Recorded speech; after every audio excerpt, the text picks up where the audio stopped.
Show. Yeah, that's right. Welcome in. Welcome back, folks. It is indeed title time. Notre Dame, Ohio State preview with a special guest from the Buckeye side. Settle down, always Irish people. A lot of you know this person. A lot of you have ventured over to his channel and have learned that he's a good, fair guy. We're going to test that theory, but I think it's going to be okay.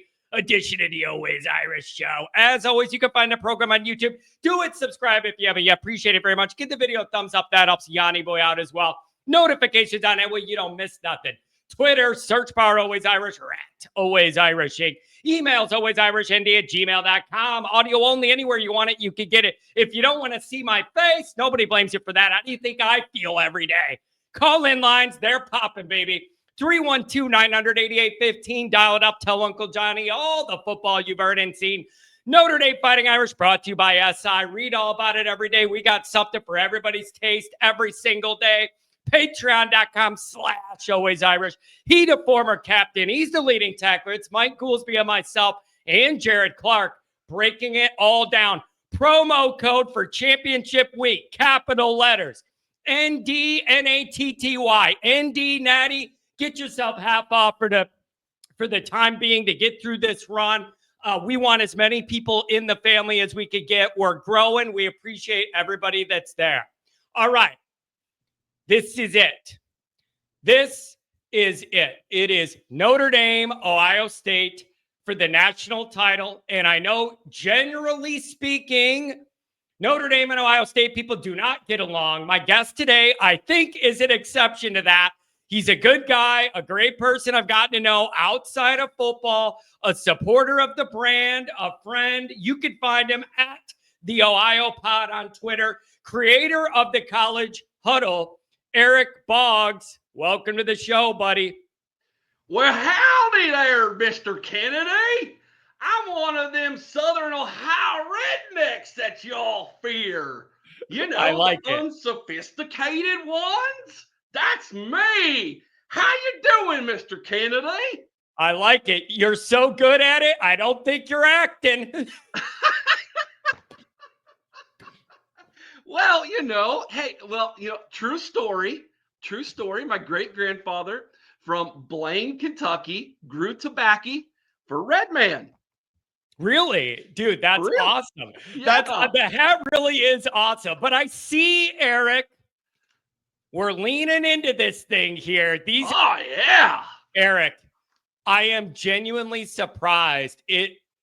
I almost forgot what it was like between these two fan bases. And then the first time I do a live show, they are piling it on me. All of our people are piling it on your people. And it is off to the races. And it is what it is, man, on this buildup. So is that the one that gets you? The whole, like, the hillbilly call-in we had, or what is it? I actually loved it. Yeah. I loved it, man. No, that guy deserved every ounce of that vinegar that was being thrown his way, man. Listen, there's idiots in both fan bases. Yeah. Listen, as many people as hate Notre Dame hate my show. It is because they don't like the truth, you know. So it is what it is, and you know we deal with some of those wackies in the Notre Dame fan base too. And I just got done shooting a video, the worst Notre Dame fan on earth. So yeah, it is what it is. You know, we've earned the lunatic fringe from Kirk Herbstreit, and I wear it with a badge of honor. Yeah, I think what you have is, there's a lot of reasonable people on both sides. I think it's like kind of just like a reflection on what's going on in the country. Even the loud extremes kind of they have the loudest people that are being the dumbest. It kind of, that gets the most attention. And it takes away from a lot of people that are just kind of normal, nice people in the middle. And I know you're dealing with a lot of that. I'm dealing with a lot of that. And it kind of comes with the territory. And so you got to expect that on Twitter and on YouTube. But you never know what you're going to get, man. So, I mean, it is, the other day on the call-in show, I didn't expect some of what I got from my people, from your people. This thing has a life of its own. It does. And, I read today, I think it's his Twitter account is Mr. Ohio, and he said something I think that a lot of Buckeye fans are would agree with, and that is, if in some alternate universe Ohio State doesn't exist, a lot of us would probably be Notre Dame fans. You hate Michigan. Yeah. That's number one, right? Yeah. So the team that hates the Michigan almost as much as us, we kind of already lean that way, right? You have great tradition. All right. Ohio State has great tradition. Notre Dame's got great tradition. There's even some similarities in just the way the colors look, the silver, the gold, right? Plain helmets, if you will, other than the Buckeye leaves that go on ours. There's a lot of similarities there between the two programs. And it's kind of poetic in a lot of ways that you've got a former Buckeye leading your program as well as he has, going up against Ryan Day. And Ryan Day's having to climb this mountain against his own fan base, against the former coaches who've won national championships. And the last domino he's going to have to knock over here happens to be a former Buckeye and Marcus Freeman in Notre Dame, right? So this thing is very, very poetic, and it's a beautiful story on both sides. It really is.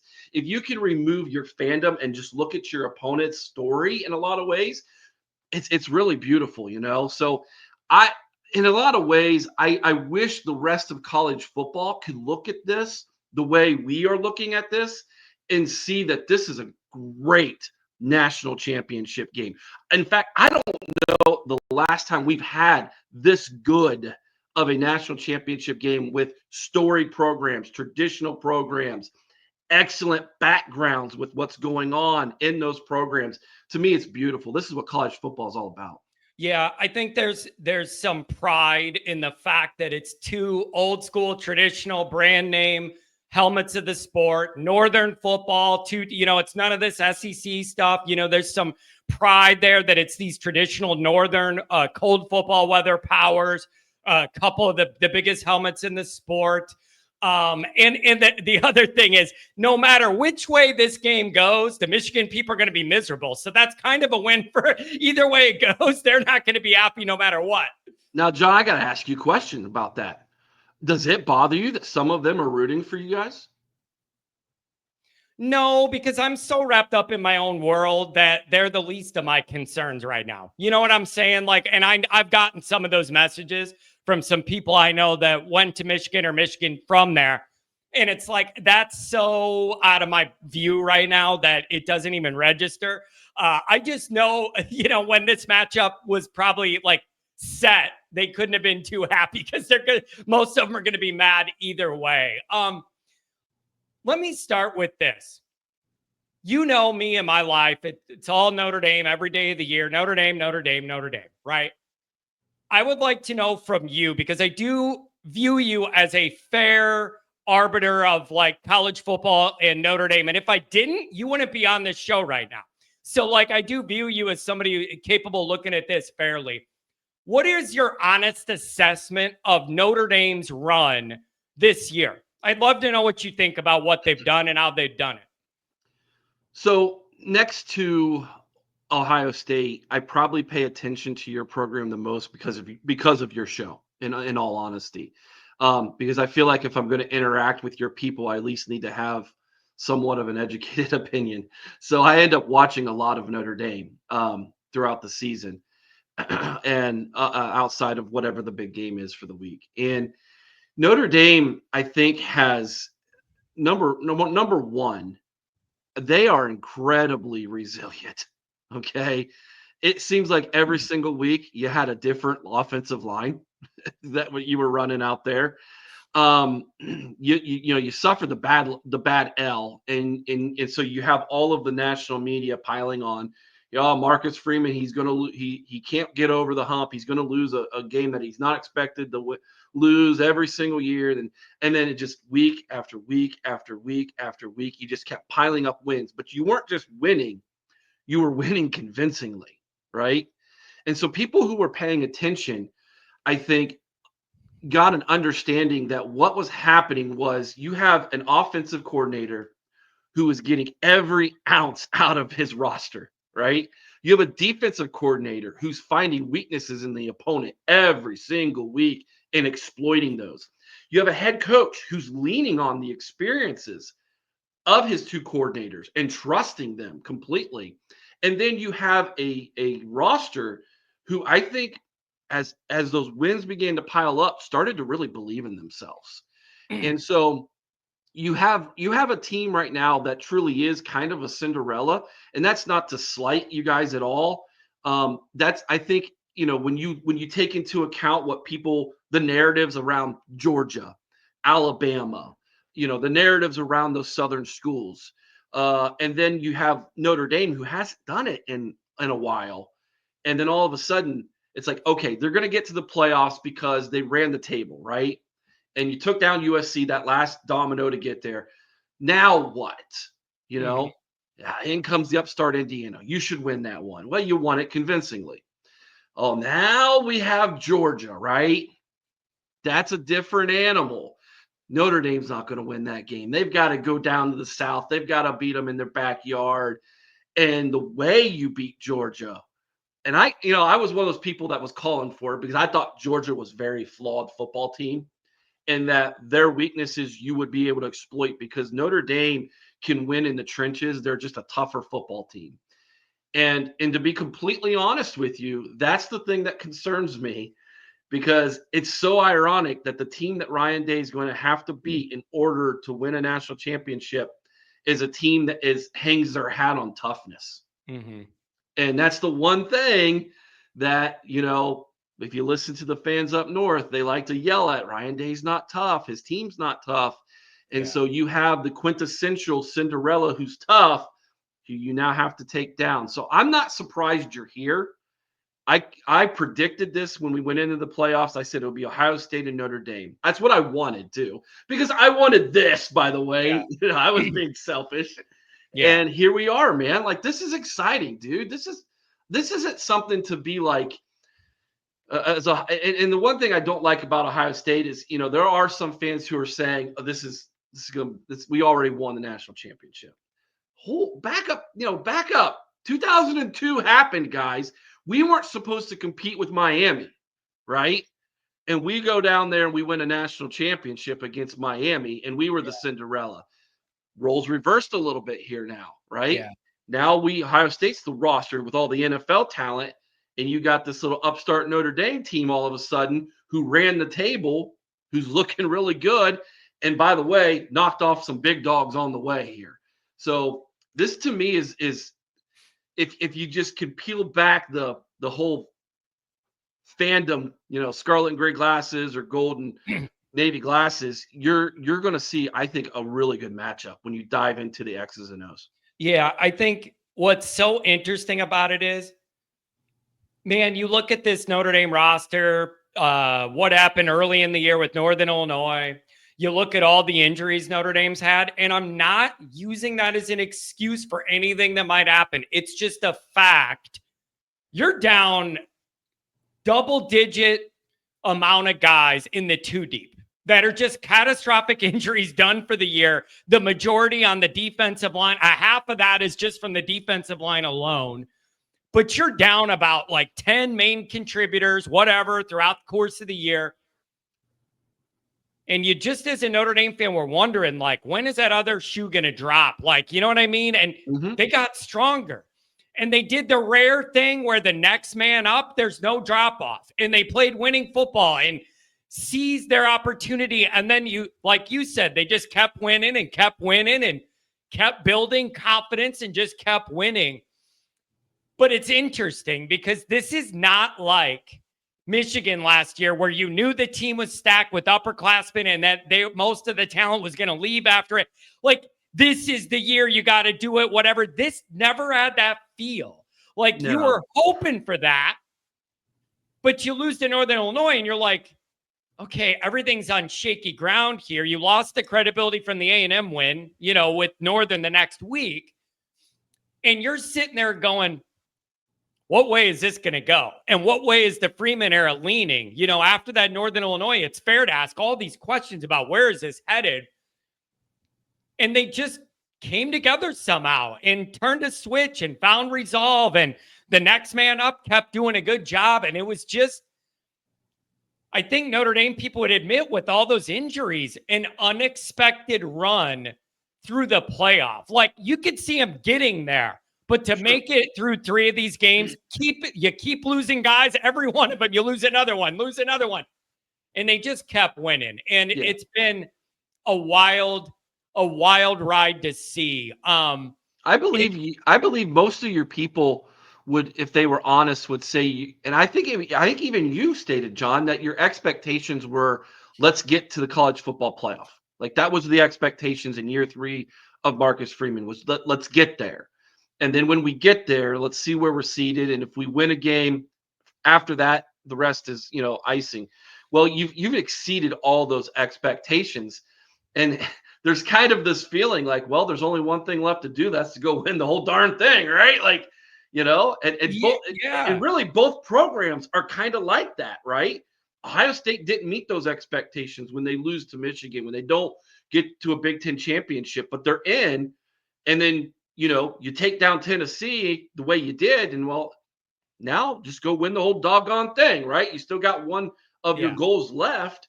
So you have these two forces that are just going to, something's going to give. That's what's incredible. If you follow both those narratives, they both can't be true. So one of them's got to give. Yeah, exactly. So you have the Marcus Freeman narrative writes itself.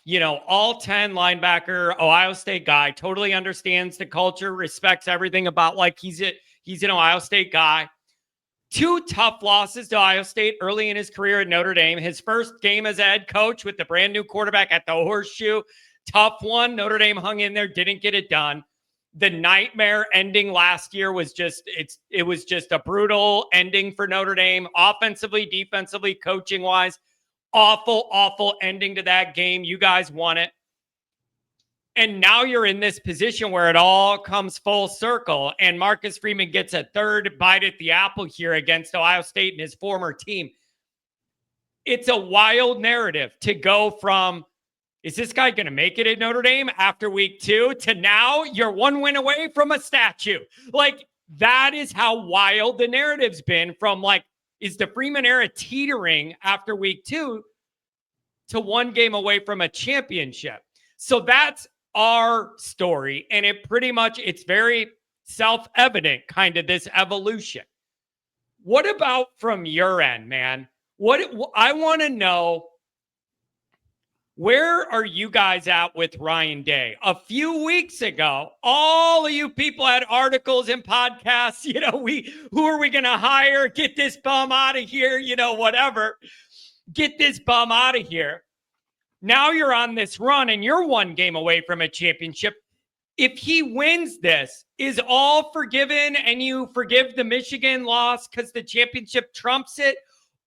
Or is it still going to bother you? Like, what is the narrative? What if he loses to Notre Dame? We want to run him out of town again? Like, what is the narrative from your end with Ryan Day and his weird Velcro beard? You got to admit he's got a weird beard, bro. You got to get a stylist to paint that thing better. Something weird with it, man. I don't like it. I'm right. I don't like it. I really want him, if he wins the national championship, to lean in and get a Just for Men NIL deal for himself, and just lean into that thing and just on a commercial. Yeah. I'm right. I like it. Is that before or after he fights 98-year-old Lou Holtz in the parking lot after the game? Actually, I think he's turning 88 today, or on the day of the game, or turning 88, and he won the championship in 88. So he could fight Lou Holtz on his 88th birthday if he wants. And hats off to Pat McAfee for bringing on fake Lou Holtz right after that to make Ryan Day face him, man. Freaking hilarious. All right. Where is our fan base with Ryan Day? Is essentially the question you're asking. Yeah, I'm genuinely interested. So it depends which fan you ask, in all honesty. The fan base is still, when we lost to the team up north for a 4th consecutive season after having every advantage that Ryan Day was given as head coach at Ohio State with this roster. Any assistant he wanted was paid whatever they asked to bring them in. And the way that roster in Ann Arbor was decimated when Jimmy Boy left for greener pastures in Los Angeles, although those pastures are on fire currently. It's true.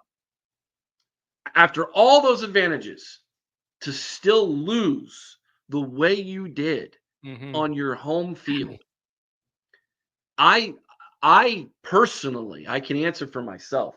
When I walked out of the horseshoe that day, that was the most defeated I have ever felt as an Ohio State fan.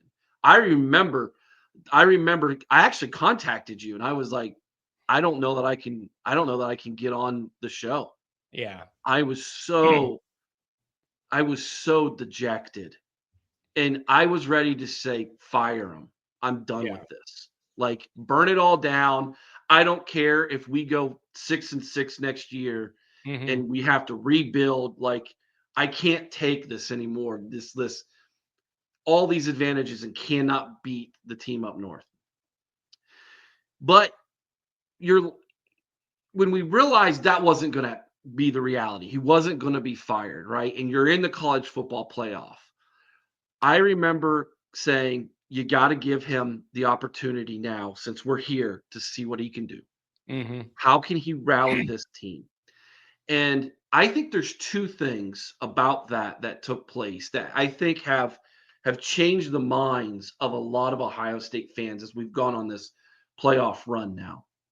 Number one, the way those players went after the Michigan players when they tried to plant the flag on the 50-yard line. It was like they were all of us saying, no, you might have beat us on the scoreboard. We are not letting you do that on our field. And, we'll be damned if that's the case. Mace us, Columbus police. We don't care. No, we're not letting that happen. That became a rallying cry for this team. And in a weird, odd way, that moment has kind of been the catalyst for this football team all of a sudden saying, you know what? We are better than this. Yeah. I get it though, because Northern Illinois was that moment for us where exactly. You wouldn't think though that it would take the worst case scenario to get the switch to flip, but there's a narrative there with the reaction of Notre Dame to Northern and what you're talking about where it woke everybody up or something. I see that trend with both. So that was the first thing. The second thing that I realized, and this dawned on me after we beat Tennessee and we started to prep for Oregon, and I saw some things that were just different about in the press conference and the way Ryan Day was approaching things. And I realized going into that game, because I thought, do we have an advantage over Oregon because Ryan Day and Chip Kelly both coached in the NFL. When you coach in the NFL, you play your division rivals twice. And so what can we glean from that experience that they have in the NFL that the staff in Oregon didn't have? Well, when you coach in the NFL, you have to be able to build off of what you did the first time you played that team and have wrinkles off of everything, especially offensively. And then defensively, you have to learn from your mistakes, get better, have a better scheme, do whatever you need to do defensively so that they don't do that again. Plus, you have to realize they are also going to probably change some things and be one step ahead, right? So you're playing three-dimensional chess when you play a team a second time. And it was brilliant what they did. And then it dawned on me, holy crap, Ryan Day and Chip Kelly, and they've been talking about it all season, and none of us realized it. They've been building this thing like the NFL. The regular season to them is just, let's get there. It's all about getting there, building our team up to get to the playoffs, because the playoffs and then getting to the college Super Bowl, the national championship, is what this is all about. And so we're going to slowly build up to that point, ramp up to it, and then when we get there, now we put all our cards on the table. And I went, wow, this whole time And a lot of Well, people say, well, wait. What whole time though? Because you can't include Michigan, right? So are you talking about after that, no, or I'm just I'm talking about how they have prepared the team, and not just what's the game plan against Indiana, what's the game plan yeah? against, I'm talking about how they have approached this team beginning all the way back in spring ball and slowly building, ramping up this team like an NFL team does when they go to camp and then they go to get into the season and then they're building up to the playoffs. And now that we're in the playoff, so for instance, right, we need to make sure we have X amount of players at the 2 deep and the 3 deep. We need to make sure that we aren't getting too many reps here. Where just the way they're doing things to try to protect themselves Mhm. against injuries and things of that nature, so that Yeah. when they get there, they're completely healthy, ready to go for the playoffs. And because I'm like you, John, I'm like, oh, we're gonna hold back special plays for this team. No, you don't. Yeah. that's it's so BS. Like, well, then why didn't you run them, right? You're like, oh, we got Right. these special formations for Michigan. And then we get to the Michigan game and we just ran it up the middle 10 times, right? Yeah. There is a narrative, and it's interesting to me, and this, right? Like the media can't ask certain things or they're gonna get Yep. kicked out, right? Yep. There are certain things that have not been asked about that game still to this day. And I think based off of what I've heard, based off of what I've seen, some of the people who kind of know things in the program, that Ryan Day approached that Michigan game completely different than any other game, and it was his fault. It was Did his fault. I ask? Here's how it seemed from the outside. He had this innate desire to just prove he was going to Yeah. out physical Michigan. Yeah. And that is why it's like, never mind that we have these 5-star deer to throw to everywhere. We're going to cram it up the middle and just to prove we can. Yeah. It felt like that was the approach. And that's the game Michigan wanted to play. And by the way, it's a game Notre Dame would like to make this one look like, Right. by the way. Right. But Exactly. so to me, it seemed like after that, they were like, screw this. We got Maseratis out of here. And now we're going to open it up and let them go do whatever. And we're going to win that way. Is that Right. what you saw too? Absolutely, 100%. And then after that loss, the Sunday, the very next day, there was a players only meeting that the players had with just Ryan Day, which was interesting to say the least. That is interesting. Yes, and I think there were some grievances that were brought to the table by them players, and I think Ryan Day had to answer to some things with those guys. And I don't know everything that was said in that meeting. I wasn't there. No one was, other than the Yeah. players and Ryan Day. But whatever took place in that meeting, from that moment until when Tennessee walked into the horseshoe, something changed with Ryan Day in this program Yeah, completely. it looks that way. And so I think Ryan Day's approach was really good for the most part all season, other than that game. And Yeah. I think us fans will say, let's put that on hold. Let's move that to the side. Let's get through this playoff now. Now that we've got momentum, we've won 3 games, we're going to a national championship. Let's go win it. We will address that next year, right? Like we'll come back to that. We're going to put that on the table. That's interesting to me how there's like this compartmentalization here of like,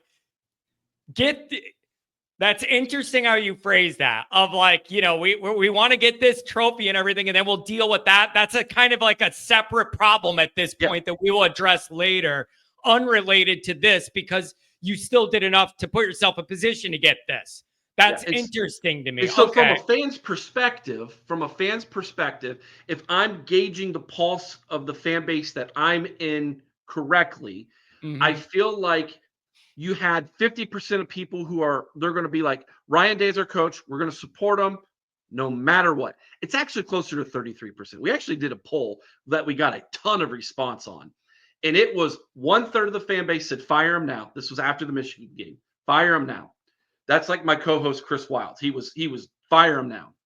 You had 1/3 of the fan base saying, how do you fire a man with one of the best winning percentage in college football, who does all these great things? He's consistently up there. How do you fire that man? Ryan Day's great. That's the other 1/3. Then you had another third, which was where I fell, that said, let's give him the playoffs. Let's see how this thing goes. Yeah. And so he has won a lot of people back. Yeah. And now I think the fan base, if I understand this right, we're like, hey, let's go win the Natty. We're back on the Ryan Day, train here. And it's be like, now we're gonna pick you up. We're gonna Yeah. push you up and go beat the stinking Blue next year. Like Yeah. that's where we're at. Okay, that makes sense. I was genuinely wondering how you were processing that dynamic. Let me ask this. And again, it depends who you're reading. It depends who you're seeing on social media or whatever. There are some very popular Ohio State coverage outlets that do not seem to be taking Notre Dame very seriously. Yeah. And I'm talking some very prominent Ohio State accounts that seem to be chalking that trophy up, dusting off an empty space to put that trophy in already. I saw some tweets saying we could play the worst game of the playoff and still beat this Notre Dame team. What are you seeing from your side, either in your immediate crew or the expanded Ohio State group? I have genuinely seen a lot of people that from that end that are not taking Notre Dame seriously.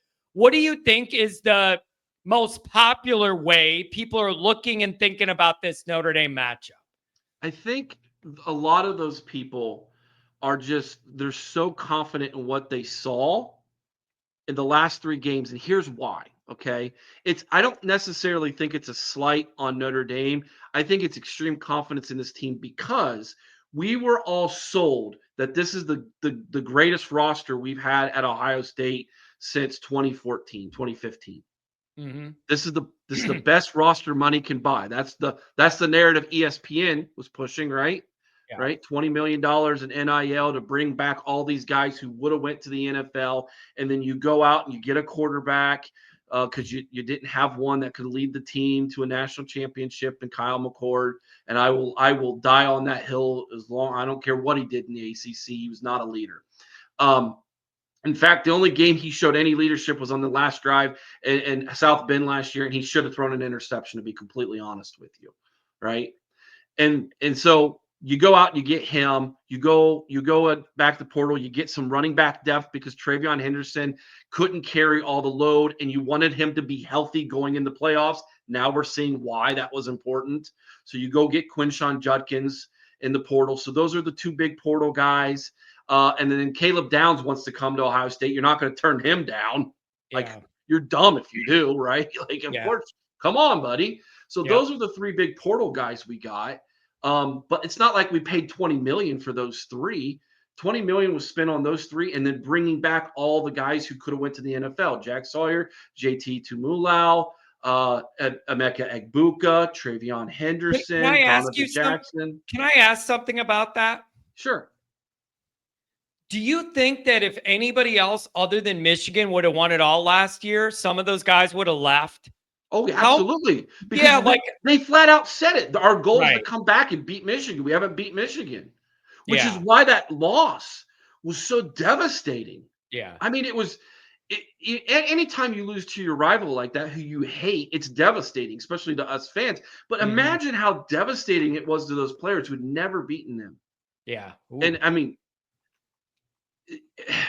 so at that point, what else are you going to do but, gosh darn it, go win the freaking whole thing now, right? Like, it's amazing. And I think that's why the players felt dejected because, here's our head coach who we trust, who didn't put us in the best position to go win the game. Yeah. That's why they called him out. Yeah. Yeah. Yeah. It's so you're saying you think it's more confidence in the way Ohio State has performed post that moment on more than it is like little old Notre Dame. We don't think they're good enough, like whatever. So you just think it's I don't think most of Ohio State has followed Notre Dame as closely as I have. They just they hear Notre Dame, they think, oh, we beat them last 2 years with a terrible quarterback last year, right? So and a team that had no idea, what they were doing offensively. And so and then they don't remember Notre Dame from the 80s. Okay, so they hear Notre Dame, they think underachiever Yeah. is what they think, and so because they haven't paid attention. And by the way, folks need to get ready for this. This is a whole new era in college football. This is not the SEC runs everything like we've Mhm. seen the last decade and a half, 2 That's decades. over, I think. It's over. It's done. The portal and the NIL stuff is spreading out that talent. Absolutely. Shane Gillis was right when he said Listen, everybody can pay now and it spreads it all hey, out. He's right. yeah, Shane, Yeah. he threw some humor behind it. I didn't throw any humor behind it. But John, I've been saying this ever since the offseason. The South's been using NIL for 2 decades. Yeah, exactly. Yeah. All of a sudden, we're allowed to use it now. We won't get banged by the NCAA. And Yeah. so it's like, hey, level playing field now, guys. Yep. Yep. And you're seeing it. It just You are. it took 3 seasons Yep. for it to happen. But Yeah. now it's like It's this depth, is the Eric. You're just not able to build. Those Southern teams are not able to build a 2 deep that is just all 4 and 5 stars, guys waiting in the wings that are highly recruited. That's all over. And so I'm right there with you. And by the way, you want to know why I think Nick Saban retired? Because He you didn't don't want to deal with all this stuff now, man. Like he they didn't used want to to have a market on. he did not let his Yeah. name tarnished by the fact that Alabama was not going to be winning it Yep. every other year. Yeah. He didn't want. I give him credit for at least seeing this coming down the road and being like, I've done enough. I could go to ESPN now. Bought himself a house in Tiger Woods neighborhood in Jupiter. Like, you're good, buddy. You're good. So let me ask this. For Ohio State to win this game, what does that look like to you as an Ohio State guy when you're envisioning this path in this game? How do you think Ohio State's going to want to set this up in a way that favors them in this game? What does that look like? Offensively, defensively, whatever comes to mind. What do you think they're going to want to do? Shout out to Commander Luke, one of your dudes, right? Yeah. He sent me a message, and I didn't want to like it, but I had to because he's right. And he said, I think Notre Dame has the better coaching staff. I think you guys have the better roster. And the question will be, can our coaching staff schematically put us in a place to where if you make mistakes, we can win this football game? And I can't argue against that. Like, dude, Eric, Al Golden Chip Kelly is an A+ matchup. That is a 10 out of 10 college football chess match between flip it around. It's beautiful, man. The other side is good too, man. Your OC, RDC. It is a. This is, and and I the best way I could say this, the best way I could put it is, we have more pawns, we have more depth. Yeah. And I also think we got maybe a few more Knights and Brooks on the chessboard. Yeah. Yeah. And I don't think you would. That's not a slight. I think recruiting, bringing back the players we have. Yeah. And the health factor. Sure. Yeah, absolutely. Yeah. But so if we play a good solid game and we don't have stupid turnovers and penalties. Yeah. I think at the end of the day, our talent wins out, and I think our health wins out, our depth wins out. Yeah. But Ohio State can do stupid stuff sometimes. I mean, it seems like a game, Will Howard tries to force the ball somewhere where he shouldn't once a game. It's just what he does. As long as it's on Notre Dame's side of the field, we'll be okay. But okay, let me ask this: are you thinking? How much is Ohio State going to try and establish the run on offense and kind of try and see if they can push around at the line of scrimmage to open things up on the outside with all those toys versus, you know what, we're just going to let it rip. Those are our dudes. They've been jumping everybody's bones in the first quarter throughout the playoff. Yeah, so I hope we don't, because I want to let us – the way we've done this in the playoffs is we're coming out and we're putting, hey, we've got three drag cars over here on the side. Let's just use them. You know what I mean? Like, dude, that's how we've done it. It's been frustrating viewing because if you're not an Ohio State fan, you're tuning into these games like, wow, what a good game for 4 hours back and forth. They're jumping people's bones up 2 scores 3 minutes into the game. Like, it's been really impressive. And so I And think, by the way, I think we would have done the same thing to Texas, but Travion Henderson, who's a Christian, and this is one of the reasons why I'm glad we're playing Notre Dame and not Texas in this game, is because none of the Notre Dame fans are going to do what Texas did. And Travion Henderson, who's a Christian young man, he's a minister.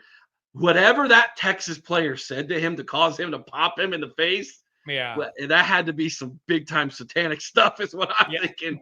but yeah, but like I think if that wouldn't have happened, we would have gone up 2 scores. We had all that momentum, and I think if we go up 2 scores against Texas, they're probably feeling dejected, and it might have got ugly there too. But credit to Texas, they yeah, fought hard, they fought back, and it was a good game up until the end. But I expect, to be honest with you, John, I expect something similar in this game. I do not think Ohio State is going to come out and run away with this thing early on. If we do, I'll be shocked. I want to mm, be shocked, to be honest with you, but yeah.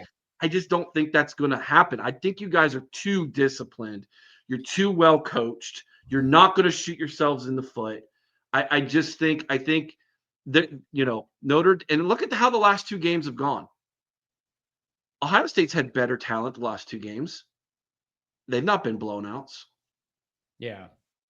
Yeah. So if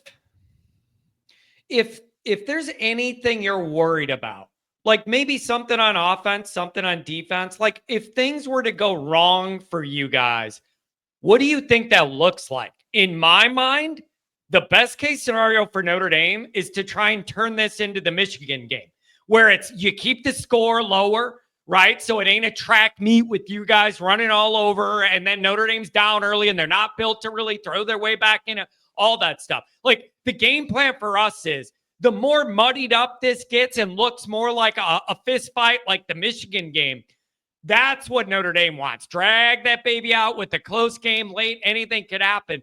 We don't want to be in one of those score races up and down the field. That's not how Notre Dame's been winning or really is built for that. So if things went sideways for you guys, what does that look like? Is it Yeah. Notre Dame pressures Howard and he throws a couple to us? Is there anything defensively you guys are worried about? Like, what would it look like if you guys had trouble here? Yeah. 2 things. Number one, you know how Navy is so frustrating to play? Yeah. That's how you guys have Trust me, nobody knows it more than I do, right. buddy.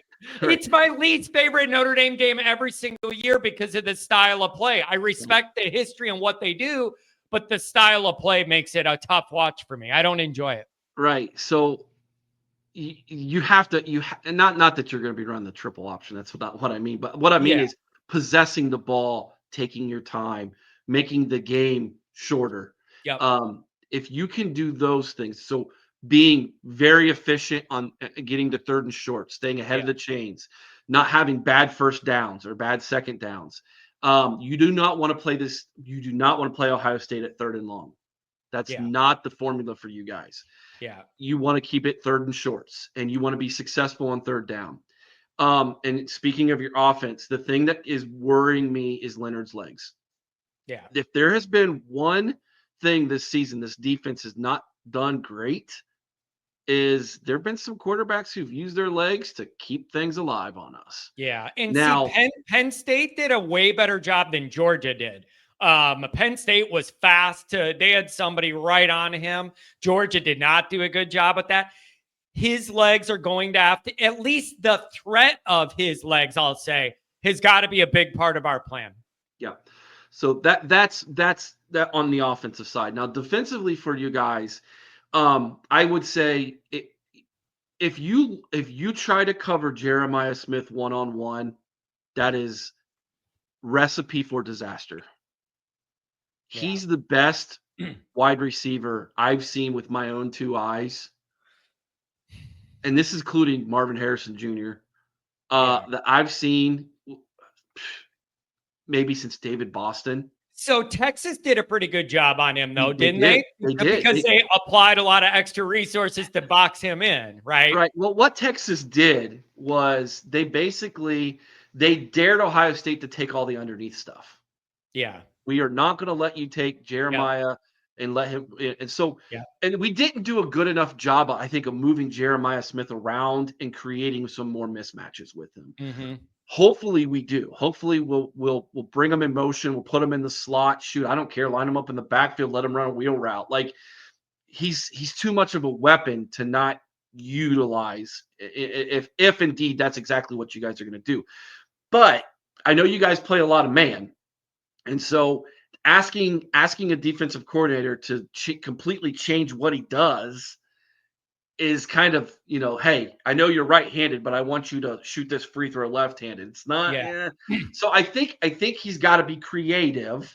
And yeah, I'm gonna man you, but I need to make sure that we have a safety here that says don't let him burn you Yeah. deep, because Now, if we're able tell to me, take the top off on you, it's gonna be a bad night now, for you. here's where it gets interesting. Notre Dame's secondary is the best part of that defense and one of the best parts of our team. And they don't even have one of their best players who's been out most of the year, Ben Morrison. And it's the strength of Notre Dame's team. And I saw a stat that Howard has seen man coverage 19% of the time he drops back to throw this year. He's very used to throwing into these zones where he kind of knows where the soft spot is and when to take a shot or when to throw it into one of those gaps in the zones. Notre Dame's going to play man a lot more 19% because they feel like that's our best unit.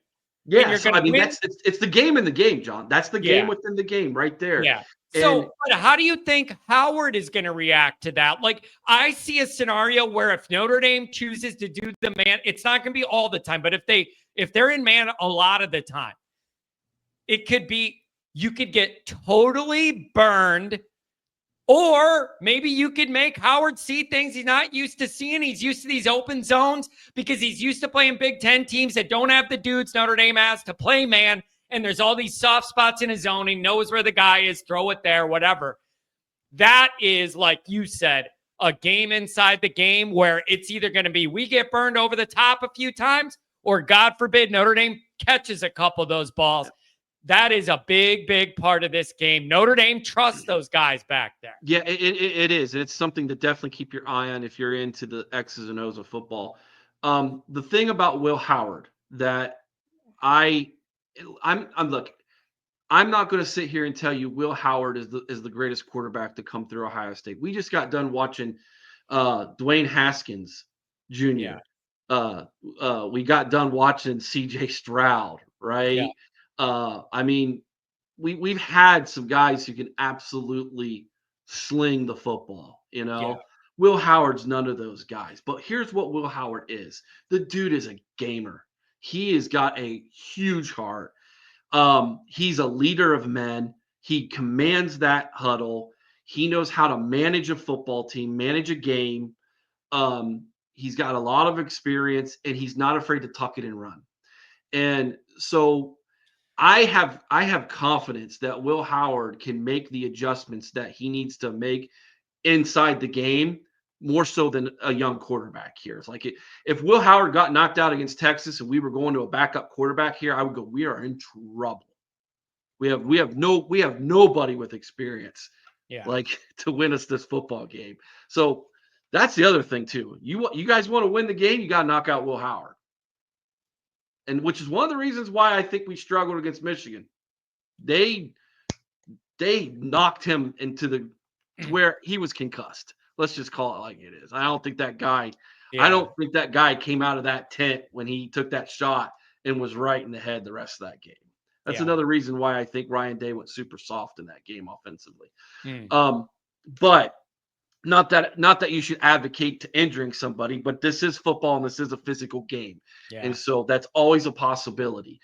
But I'm just saying, like, I have complete trust in Will Howard going in this football game that he's going to do what he needs to do. And if Jeremiah Smith is taken away and he's seeing ghosts out there, I wouldn't put it past him to say, you know what, I'm going to tuck it and run 20 times if I have to. Yeah.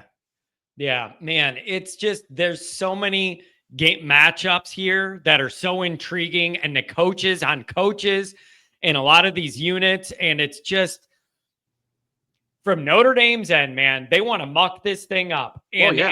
and that is their whole.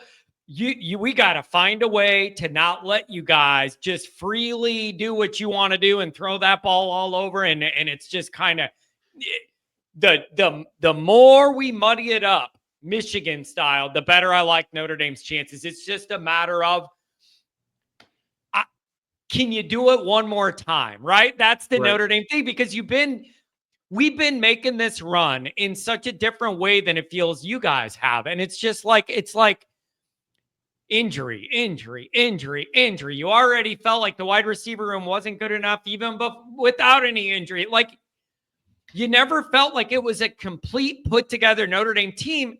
Here they are, one game from the championship. It has been an amazing run. And it's like, is this really the team of destiny? And you're going to pull this off? Like, it's like you said, now that you're here, you may as well win the damn thing. Like, both sides are saying that. Like, it looked iffy at parts of the year, and now you're like, you're here, you may as well finish the thing. Yeah. And the thing that again, I hate to keep going back to 2002, but I see so many similarities, man. No one gave Ohio State a chance in that game. Nobody. And I mean, we had Craig Krenzel as our freaking quarterback, for goodness sakes. Yeah.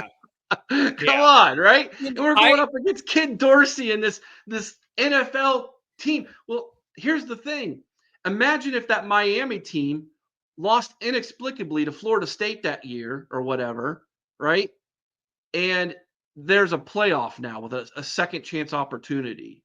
That's essentially what we have here now. And so it's wild to think about. And what scares me to death, man, is what if Notre Dame is a team of destiny? Like, yeah, it's so weird to me. Like, I had this vision, Eric, of like what it would need to look like for Notre Dame to be in this position, right? Like, I follow Notre Dame, watch all these other teams, and like, I think one realization I'm having is like Notre Dame wasn't as far away as we thought, with a proper head coach that knows how to motivate and get guys geared up and get the most out of everybody and all this. Like, I think that's a big takeaway, regardless of how this game goes. It's that I learned Notre Dame wasn't as far away as I thought. It just took some big changes in certain areas. Freeman to get his legs under him. And now you're right there knocking on the door. This is not what a high-level Freeman roster is going to look like. It's too banged up, and there's too many units that still are not quite at the level I want, and they're still in this position. That's a really, really good sign to me of where Notre Dame's at in the big picture. Yeah, I mean, that should scare the rest of football, right? I'm looking at this from Ohio State perspective, and I'm thinking, man, if we lose this game, what's that do for Ohio State recruiting when your neighbor, to the west of you, who's, a few miles to the west of you, can all of a sudden recruit with, hey, we just won a national championship against those guys. So yeah, this has fallout too after this game, for both programs. And as I look ahead and I look into that, and you look into your crystal ball, the future looks really bright for Marcus Freeman and for Notre Dame football. And at the same time, as an Ohio State fan, this feels like a 6 years under Ryan Day of him learning on the job and finally it coming together for him. Yeah. And which is funny to say that it took us 6 years to what maybe Marcus Freeman is doing in half that time, because Marcus Freeman's a first-time head coach too. He's learning on the job. And that's the toughest thing to do at a big-time program, because the level of expectations that the fan base puts on you, everything is magnified. Every loss is magnified. Every mistake, every recruiting loss, every recruiting flip. It all gets magnified Yep. when you're on a big time scale like Ohio State or Notre Dame. Hats off to Marcus Freeman doing the job he's done, and screw you, Brian Kelly, right? Like that's, Yeah. I mean, as an outsider looking in, that's how I That's would view it as a Notre Dame fan. Yeah, that's the sentiment. That's the exact sentiment. Is there any like, are you guys like proud that an Ohio State former player is doing all this, or is it like he's at Notre Dame and he's our opponent? Screw that guy. Yeah. Or like deep down, is there a little bit of pride of like that's still one of our guys succeeding? No.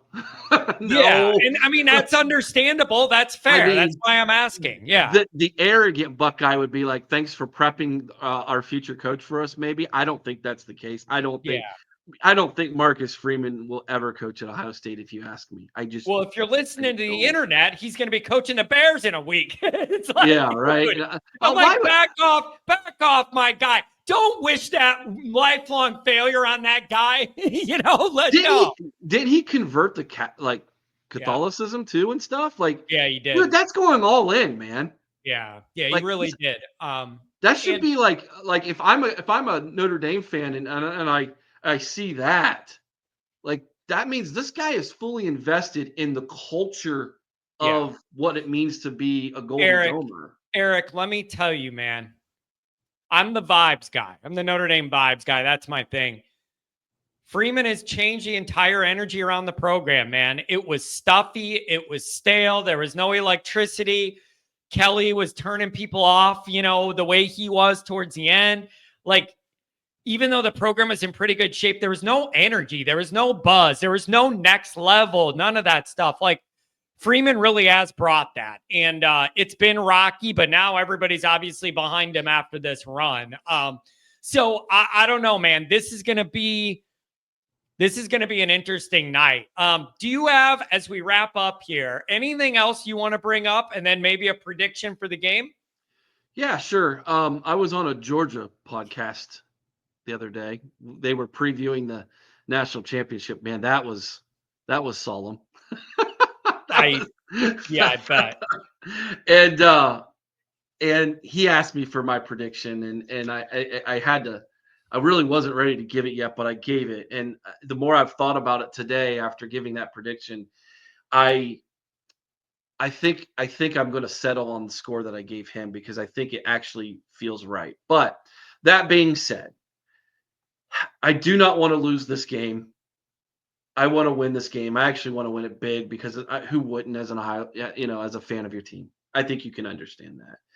But if we were to lose this game, John, I'm going to say, I really do mean this.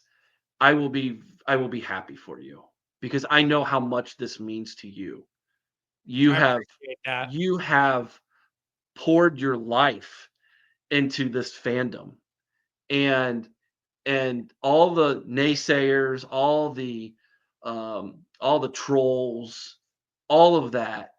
I mean, as much as it would hurt me, as much as I would be angered by it, don't take it personal. I will be happy for you, John. I feel like that, So that being said, my feeling 45-0. You butter me up. You butter me up with all that nice stuff, and then go. That being said, 45-0 Bucks.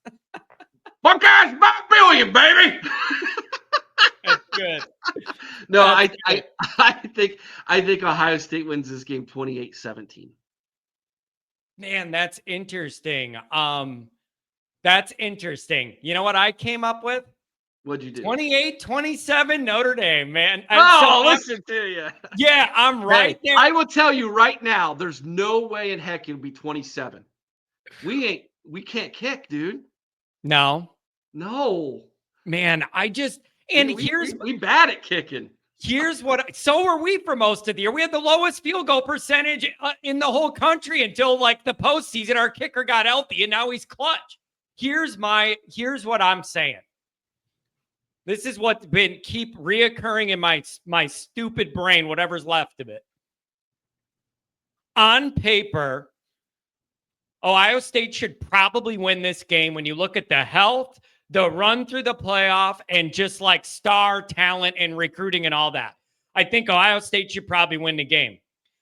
But Notre Dame just won't lose. Like, so something's got to give, because I understand why you guys are favored and I have no issue with it at all. I totally understand it. But this Notre Dame team just refuses to quit. And I'm not getting to the last game and picking them against them doing it one more time. No, So I don't know that. I don't know what that looks like. Notre Dame fights and claws. And if they can keep you guys under 30, they have a chance. Like, something's got to give, because I understand why you're favored and respect your athletes and all that.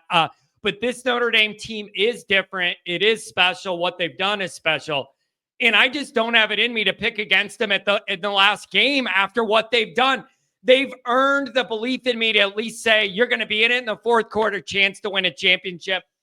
I think it's under 30, and Notre Dame wins it close. And however that looks, it looks. But that's kind of where I'm at. I think it's interesting.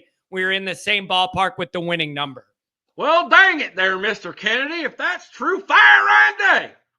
Telling you what, man. Dude, you're too good at that. You should do that for Halloween.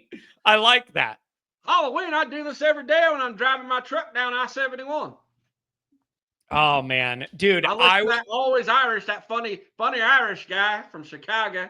Eric, the best part of this is some of these guys calling in all mad, like raging, are like the nicest, most gentle Catholic souls I've ever met. Like rosary praying Catholic people. And then like something switches and it's just fandom is so cool how it just like changes you. And that guy I love that guy, man. He prays the rosary before every game, and there he was yelling at you, Ohio hillbillies.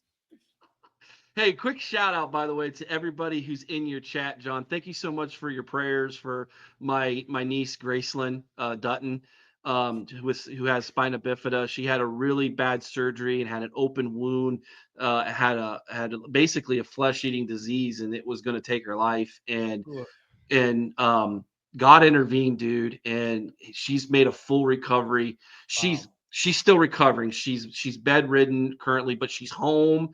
The wound is healing up and everything is going good. So thank you, John. Thank you, everybody, for all your prayers from Always Irish and for the candle you lit there at Notre Dame. I truly just want to thank you all so much for that. No problem, man. And I really appreciate, your presence over at my channel. And, we're friends offline in real life, and you're a real one. And you know what, man? I mean this. It's an honor to me that I have people reach out to me or email me and say, John, I know you're either in South Bend a lot or people that are there every day. Can you get a candle lit? Like for whatever it is. I just think that's really special. And I appreciate that people are comfortable enough to come to me with stuff and be like, dude, it'd mean the world if you could do that. And even if I can't get there, I have enough people there on any given day that I could just text and they'll go over and light a candle. And Eric, I always say, grotto prayers count double. That's what I always say. I think they count for double. I'm happy to do it. And so, Eric, let everybody know, if I mentioned at the beginning, let everybody know where they can find you. And then I'm going to be joining you shortly over on your channel, and it'll be a little different format. We'll get some comments going. And if this is posted before Thursday night, 8:00 Eastern, we're going to go live with myself, the Wild Man, Chris Wilds, the mouth of Chicago, John Kennedy. And I need to get my Always Irish people over to help back my. I'm going to need some backing over there. The chat will be lit because our people will be there. Your people will be there, and we'll take super chats and let John answer questions. And Eric, we'll go back I got to tell you, dude. Notre Dame people don't like Ohio State people, but a lot of my people like you. Like, it is a compliment. Like, they don't like Ohio State people, and neither do I. And vaguely speaking, but like a lot of my inner circle of Always Irish, they're like, dude, that Eric guy's a really nice guy. And I'm like, I know, you just got to get past the Ohio State part. He's actually a nice person. Shucks. I don't know, man. I'll tell you how this all happened is all because you went on a rant about the Ohio State. That's how all this happened. And Dude, that's still one of the main things people like always, they never forget it, man. It was off it the made me cuff. laugh. It It was made me laugh because those are the listen. Ohio State gave me a cease and assist, dude. So I'm like, preach it, Kennedy. I'm telling you, man, it was so that just you never know what's gonna come out of my mouth, and certain things stick. You know what the stupidest thing that sticks, Eric, is one day for no reason at all. I started a show by the that's right. Eric, these tailgates I host, people just walk up and instead of saying they just go, that's right. Like it's a riot, man. Like the funniest things stick that when you don't even mean it. And it's just, dude, I love doing this so much. There's nothing else I'd rather do. I absolutely love getting in this mix and doing this. So You I'm can going to be tell. over at your channel. Yep. And then it's going to be a long night, Monday night after the game, good or bad. It's going to be a long night, and that's just the way it's going to go. This is going to be so a couple things. interesting. Reach us at youtube.com/the Ohio Podcast, or go to our website, theohiopodcast.com. All of our social media links are there. Thursday night, 8:00, John will be on. It'll be a live show. It's going to be crazy. Sunday night is what we call our roundtable discussion. We usually bring on guests. We have a nice roundtable discussion. Usually Thursday night's our call-in show, very similar to what John does. But Thursday night, we'll see how it goes with John just kind of letting it fly. Sunday night, my cousin, Ryan Miller, who played for Ohio State in the 90s. So he'll be on Sunday night with us at 8:00. If you all want to come over and hear what a former Buckeye has to say, who actually played against Notre Dame in the mid 90s. So, and who was recruited and wanted to go to Notre Dame. Oh, yeah, that's an interesting one. He's from Michigan, by the way. Yeah. He grew up a Michigan fan, and he was recruited by Michigan State, Notre Dame, and Ohio State. And he ended up going to Ohio State. Hey, good for him. He got out of Michigan at least. I'll give him that. Right? Good for him that he got out of there. And his nephew, so my other cousin, it now plays for Michigan State. Jeez. Hey, at least they're getting out of Ann Arbor. Good for them. Eric, this has been a riot. You're a good dude. I mean, this is just I guess we should be happy for each other that we're in the final game. Yeah, and it's why good not? for the numbers. You're in the last game. You get all this interest way into January. This is going to be a big time matchup between two power programs here. And it's going to be interesting. So thank you so much for joining. And then I look forward to joining you soon, Thursday. Thank you. Sounds good. Thanks.